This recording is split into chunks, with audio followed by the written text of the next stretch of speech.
राधे कृष्णा। जय बोलो गंगा मैया की जय। जय बोलो आज की आनंद की जय। जय बोलो आज की आशीर्वाद की जय। जय बोलो हिमाचल पर्वतराज की जय। जय बोलो भारत माता की जय। அழகான கங்கை,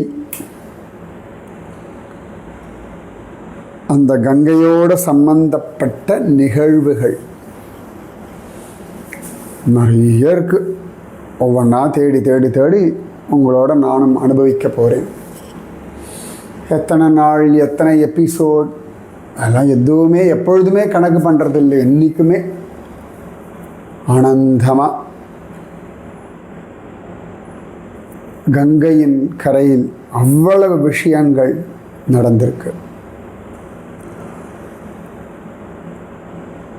யாரும் மறந்திருக்க மாட்டேன்னு நினைக்கிறேன். கங்கை வந்த கதை,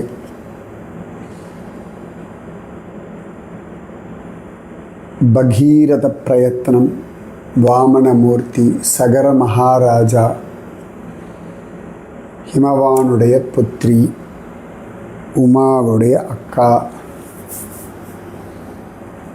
பகீரதனுடைய மகள், அதனாலே பாகீரதி, ஜஹ்னு மகரிஷி அவருடைய மகள், அதனால் ஜான்ஹவி. அது எழுதுறது ஜஹ்னூன்னு எழுதினாலும் சொல்லும் பொழுது ஜன்ஹு அப்படி தான் சொல்லணும், ஜான்ஹவி அப்படின்னு தான் சொல்லணும்னு சம்ஸ்கிருத பண்டிதர்கள்லாம் சொல்கிறா. ஜஹ்னு மகராஜ், ஜான்ஹவி தேவி. ஸ்ரோதசாமஸ்மி ஜான்ஹவி அப்படின்னு தானே கண்ணன் கீதையில் சொல்கிறான். அப்படிப்பட்ட அந்த கங்கை, ராமன் வனவாசத்துக்கு போகும் பொழுது அந்த கங்கை கரையில் சிங்கிவேரபுரத்தில் தங்குறான். குகனோடு ஓரிரவு அங்கே இருக்கான். அடுத்த நாள் காலை ராமன் சொல்கிறான் அழகா, ஆச்சம்ய சயஷா சாஸ்திரம் நதீம் தாம் சஹசீதயாம் பிராணமத் பிரீதி சம்ஹிருஷ்டோ லக்ஷ்மணச்சாமித பிரபஹ. அழகா ராமன், லக்ஷ்மணன், சீதை எல்லாரும் கங்கையை முறைப்படி வணங்கினார்கள். அதை பார்த்து இப்போ ரொம்ப அழகான ஃபோட்டோஸ் டெய்லி போடுறோம். எல்லாமே வால்மீகியும் கம்பனும் அவ்வளவு அழகாக வர்ணிச்சிருக்கார்கள்.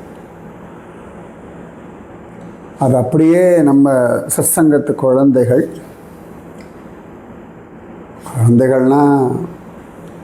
எனக்கு குழந்தைகள் அவ்வளோதான். சத்சங்கத்து 70-80 வயசுக்காராக கூட எனக்கு குழந்தைகள் தான். எல்லாரும் 40 வயசுக்காரா. அத்தனை அழகாக இந்த வர்ணனைகளை கேட்டுட்டு எப்படி பண்ணணும், ஏது பண்ணணும்னு நான் சொல்கிறேன். அதை பார்த்து அவ்வளோ அழகாக அந்த குழந்தைகள் ரொம்ப அழகாக பண்ணுறா. இந்த ஃபோட்டோஸ்லாம் எங்கேயுமே கிடையாது, அங்கங்கே 1-2 இருக்கும். இப்போ இந்த ஏஐனால் ப்ராம்ப்ட் கொடுத்து நம்ம பசங்க இவ்வளோ அழகாக பண்ணுறா. பகவான் அவ்வளோ அழகாக அவளுக்கு அந்த புத்தியை கொடுத்துருக்கான். அதனாலே ரொம்ப லைவ்லியாக அந்த இமேஜஸ் கொண்டு வர முடியாது. ஏன்னா அவங்களுக்கு தெரியணும், அதுக்காக சொல்கிறேன், பெருமைக்காக இல்லை. அதில் உழைப்பு இருக்குதுன்னு நீங்கள் புரிஞ்சுக்கணும். எவ்வளோ அழகாக இருக்குது இல்லையா? அதெல்லாம் தனித்தனி ஃபோட்டோவாக போடலாம், ஆனால் மொபைலில் நிறைய உங்களுக்கு இடமாகுமேன்னு சொல்லி எல்லாம் கம்பைன் பண்ணி நான் போடுறேன். பார்க்கலாம், இது ஒரு பெரிய ஆல்பம் மாதிரி பண்ணணும்னு நினச்சிட்டு இருக்கேன் நான். பார்ப்போம் பகவத் சங்கல்பத்தினால. ஸோ ராமனும் சீதையும் லக்ஷ்மணனும் கங்கையை வணங்கினார்கள். ராமன் மரக்களத்தில் ஏறியாச்சு. அனுஜ்ஞாய சுமந்திரம் ச சபலம் சைவ தம் குஹம் ஆஸ்தாய நாவம் ராமஸ்து சோதயாமாச நாவிகான். ராமனும் மரக்களத்தை ஏறின பிறகு சுமந்திரர் அப்புறம் குஹனோட வந்தவர்கள் எல்லாருக்கும் சமாதானம் சொல்லிட்டு கிளம்பட்டம் அப்படின்னு பகவான் சொல்ல கங்கையை அந்த ஓடம் கடந்தது. ததஸ்தைச்சோதிதாசானௌஹு கர்ணதார சமாஹிதாஹ சுபஸ்ப்யவேகாபிஹதா கங்கா சலிலமத்யகாத். நல்ல ட்ரெயின்டு போட்மேன், விஷயம் தெரிஞ்ச அந்த நாவிக்கர்கள் அழகா நல்லா துடுப்பு போட்டு இந்த போட்டை மரக்கலத்தை அப்படி தள்ள.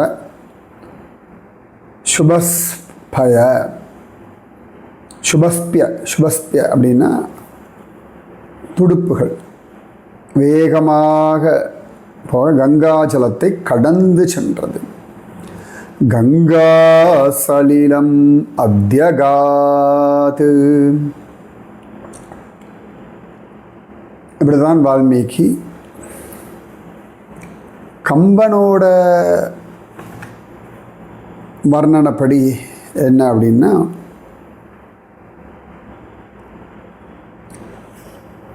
குஹன் கிட்ட ராமன் சொன்னதெல்லாம் நம்ம ஏற்கனவே பார்த்துட்டோம். புண்ணிய நதி நீராடி புனிதரை வழிபாடு உற்று எண்ணிய சில நாளில் குறுகுதும் இனிது. சீக்கிரத்தில் வந்துடும் குஹன் அப்படின்னு சொல்கிறார். அப்போ சிந்தனை உணர்கிற்பான் சென்றனன் விரைவோடும் தந்தனன் நெடுநாவாய் தாமரை நயனத்தான் அந்தனர் தமையெல்லாம் அருளுதீர்விடை என்னாம் இந்துவின் நுதலாலோடு எழவலோடு இனிது ஏறா. சிந்தனை உணர்கிற்பான். ராமனுடைய கருத்தை அறிந்த குஹன் பெருசாக ஒரு படகை கொண்டு வந்தான். சென்றனன் விரைவோடும் தந்தனன் நெடுநாவாய், பெரிய ஒரு கப்பலை கொண்டு வந்துட்டான். தாமரை நயனத்தன், தாமரை போன்ற நயனங்களுடைய ராமன் அந்தனர் தமையெல்லாம், அந்தனர்கள்லாம் கைகூப்பிண்டு அருளுதிர் விடை, எனக்கு விடை தாங்கும் எங்களுக்கு அப்படின்னு சொல்லி இந்துவின் நுதலாளோடு பிறைச்சந்தனை போன்ற நெற்றியுடைய சீதா, அழகாக தலைமுடி அப்படி வச்சுருக்காளாம். அந்த வட்டமாக அப்படி இருக்கும் இல்லையா, மலை தலைக்கு மேலே, அதுக்கு மேலே முடி இருக்கும், அப்புறமா புருவம் வந்துடும். ஸோ இந்த புருவத்துக்கும் இந்த முடிக்கு இடைப்படுறதான் நெற்றி. அது கரெக்டாக பிறைச்சந்திரன் மாதிரி அவ்வளோ அழகாக இருக்காம் சீதாவுக்கு. இந்து விண்ணுதலாலோடு இளவளோடு, இளவள் இளவாயில் இளவள் இளவலோடு, இளவல் அப்படின்னா லக்ஷ்மணன் தம்பியோடும் படகளை ஏறினான். இனிது ஏறா, ஏறியாச்சு. விடு நனி கடிது என்றான் மெய் உயிர் அணையானும் முடுகினன் நெடுநாவாய் முறிதிரை நெடுநீர்வாய் கடிதி நின்மட அன்ன கதியது செல நின்றார் இடர் உற மறையோரும் எரிவுறு மெழுகு ஆனார். படகுல ஏறினோடனே ராமன் சொல்லியாச்சு, விடு நனி கடிது, வேகமாக வண்டியை ஓட்டு, காம்பீரியமாக. அப்போ மெய்யுயிர் அணையானும், மெய் உயிர் அணையான், இதுக்கு நேர சம்ஸ்கிருத பதம் ஆத்ம சமசகா. கம்பன் சம்ஸ்கிருதம் தெரிஞ்சு எழுதியிருக்கா, சும்மா இல்லை. மெய் உயிர் அணையானும், உண்மையான உயிர் போன்றவனான குகன். அதான் ஆத்ம சம சகா. மெய்யுயிர், மெய் உயிர் அணையானும். நல்ல நல்ல வேகமான அந்த அலைகளுடைய கங்கையில் பெரிய படகு அப்படி போகிறதாம். இந்த அன்னபக்ஷி எல்லாம் போகிறதே தெரியாது, ஸ்மூத்தாக போகும் இல்லையா, அந்த மாதிரி அழகாக போகிறது. கரையில் நின்ற முனிவர்கள் எல்லாம் ராமனை பிரிஞ்ச துக்கத்தினாலே நெருப்பிலே பட்ட மெழுகை போல மனம் உருகினார்கள். எரி உரு மெழுகு ஆனார், எரி உரு மெழுகு ஆனார். கரையில் நிற்கிறவாள்லாம் அப்படியே ஒரு ராத்திரி இருந்தான், நல்லா அழகாக இருந்தான், தலை கிளம்பிட்டான், இன்னும் கொஞ்சம் நேரம் இருந்திருக்கலாம், கொஞ்ச நேரம் இருந்தால் இன்னும் கொஞ்ச நேரம் நீ ஃபுல்டே இருக்கலாமே. அதானே பகவானோட குருவோட இருக்கிற நேரங்கள்லாம்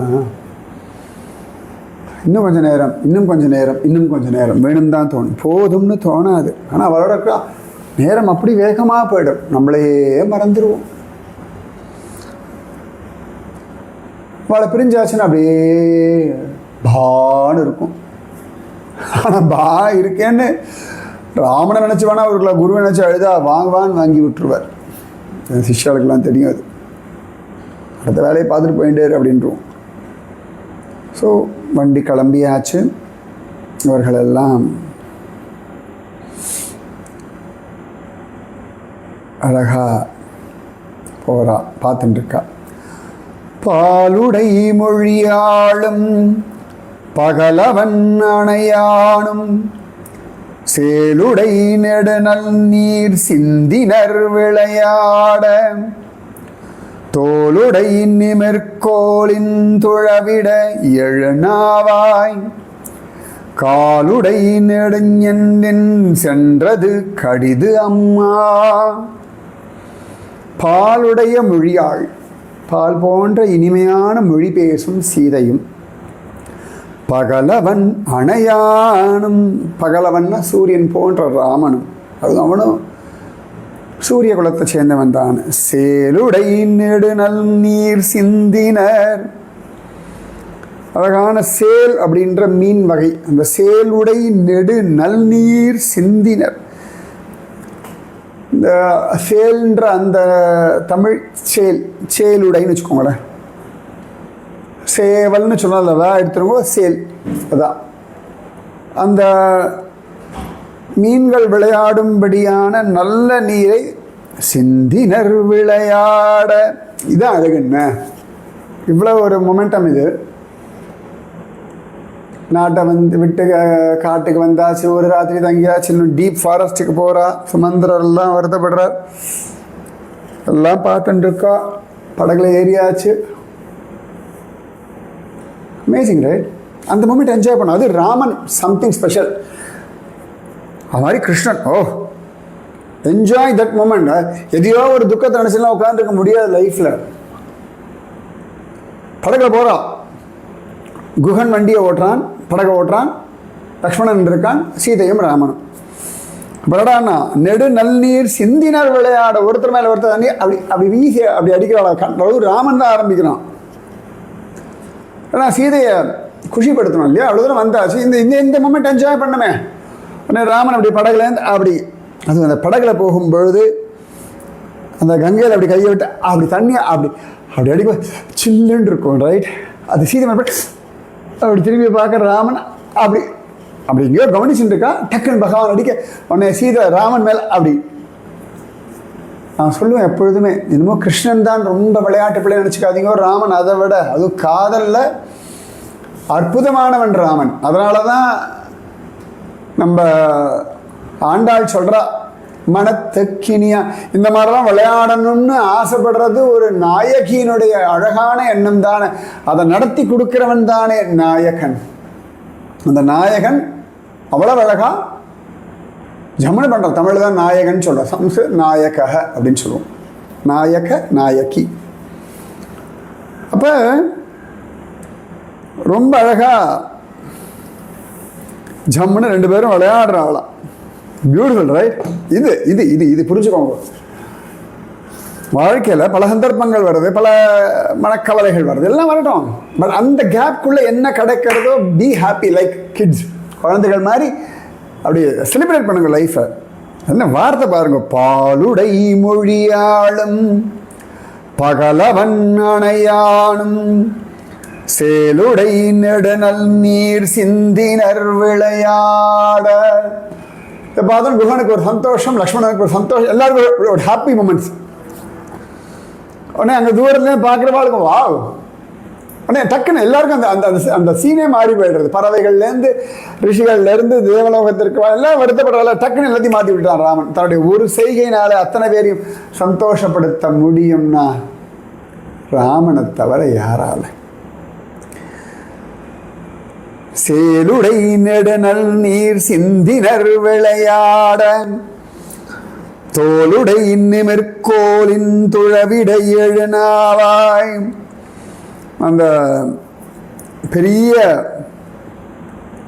துடுப்பை கொண்டு அப்படி தள்ளிவிட அந்த படகு அப்படி முன்னாடி போக எப்படி போச்சுன்னா, காலுடை நெடுஞெண்டின் சென்றது கடித அம்மா. தூரத்துல பார்க்கறதுக்கணும் அந்த துடுப்பெல்லாம் அப்படி போடுறான் இல்லையா, இந்த ஊர்வன இதெல்லாம் வந்து அப்படி காலாசிட்டு போயிட்டு இருக்கோம். அது மாதிரி இந்த இந்த துடுப்பை வச்சு அப்படி தள்ளும் பொழுது பெருசாக ஏதோ ஒரு பல கால்களை உடைய ஒரு அப்படி நண்டு மாதிரி போயிட்டு இருக்கான். Beautiful right? அதுதான்.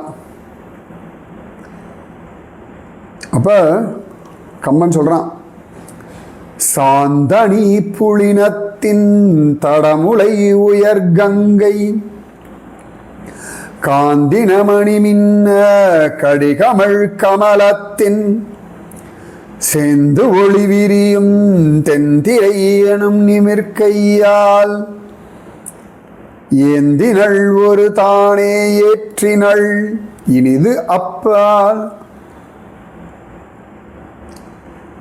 அங்கங்கே நிறைய மணல் திட்டு இருக்கும் இல்லையா, அந்த கங்கா காவேரி பார்க்கலாம். நிறைய நதிகளில் அங்கங்கே மணல் திட்டு இருக்கும், ரொம்ப அழகாக இருக்கும் அது பார்க்கறதுக்கு.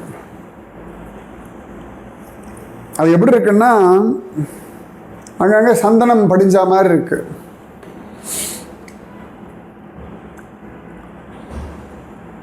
அது வந்து கங்காதேவியினுடைய கொங்கைகள் போல இருக்கான். அந்த மணல் மேடு இப்படி கூம்பலாக இருக்கும் இல்லையா பார்க்கறதுக்கு. கங்கையினுடைய தடமுலை உயர் கங்கையாம். அப்ப காந்தின மணி மின்ன கடிகமள் கமலத்தின் சேர்ந்து அழகா அந்த மணல் வெளிகள்லாம் இந்த கல் மண்ணெல்லாம் இருக்குல்ல, அதோட மின்னும் நிஜமாவே வெள்ளி மாதிரிலாம் மின்னும். தூரத்தை பார்த்தா கண்ணெல்லாம் கூசும். மத்தியானம் வெயில் நான் சில கல்லெல்லாம் கொண்டு வந்து வச்சுருக்கேன் கங்கையிலேருந்து. அந்த வெரைட்டிஸ் ஆஃப் கலர்ஸ் நிஜமாவே வெள்ளி தோற்று போயிடும், அப்படி இருக்கும். அப்படி மின்றதான். அப்புறமா அந்த வெளிச்சம் பட்டு நதியில் வந்து விடிய காலம்பரை பொழுது வேறு இல்லையா, சூரிய வெளிச்சம் வேறு, பொழுது விடிஞ்சாச்சு. அது வேற ஒரு அந்த வெளிச்சத்தில் அந்த போட்டு ஓட்டும் பொழுது அந்த அலைகள் அப்படியே மினுக்கிறதான். அது எப்படிடா இருக்குன்னு பார்த்தா, கங்கை ஒருத்தியே அந்த அலைக்கைகளாலே இந்த படகை ஏந்தி அக்கறையில் கொண்டு போய் சேர்க்கிறா அப்படின்னு. இந்த கங்கை அப்படியே தன்னுடைய அலை கைகளால் அந்த படகை தூக்கி அப்படி போய் சேர்க்கிறாளாம். என்ன அழகு பாருங்க. இது கம்பனுடைய அனுபவம். இப்போ கங்கா ஜலத்தில் படகு போயின்னு இருக்கு. மத்தியத்துக்கு வந்தாச்சு, கங்கைக்கு நடுவில் படகு வந்தாச்சு. அப்ப மத்தியம் தூ சமனுப்ராப்ய பாகீரத்யாஸ்த்வநிந்தித்யாம் வைதேஹி பிராஞ்சலிர்பூத்வா தாம் நதீம் இதமப்ரவீத். அனிந்திதா, தோஷமில்லாதவள், நிந்தனை அப்படின்னு இல்லையா, நிந்தனை எல்லாரும் பேசும்படியா. அனிந்திதா, நல்ல பேர்ல இது, அனிந்திதா, நந்திதா, அனிந்திதா. அப்ப நிந்தனை இல்லாதவளான அந்த வைதேகி, விதேக ராஜகுமாரி, அனிந்திதான் வைதேகி பாகீரத்யா. கங்கையின் நடுவில் இந்த போட் கரையிலேருந்து ஒதுங்கி ட்ராவல் பண்ண நடுவில் போவோம் இல்லையா, கங்கையினுடைய மத்தியத்தை அடைஞ்ச சமயத்தில் கையை கூப்பின்றாலாம். பிராஞ்சலிர் வைதேகி பிராஞ்சலிர் பூத்வா தாம் நதீம் இதம் அப்ரவீத். அப்ப கங்கையை பார்த்து கையை கூப்பிண்டு நம்ம சீதா மாதா பிரார்த்திச்சுட்டாளாம். சீதாதேவி கங்காதேவியினிடத்திலே பிரார்த்தனை.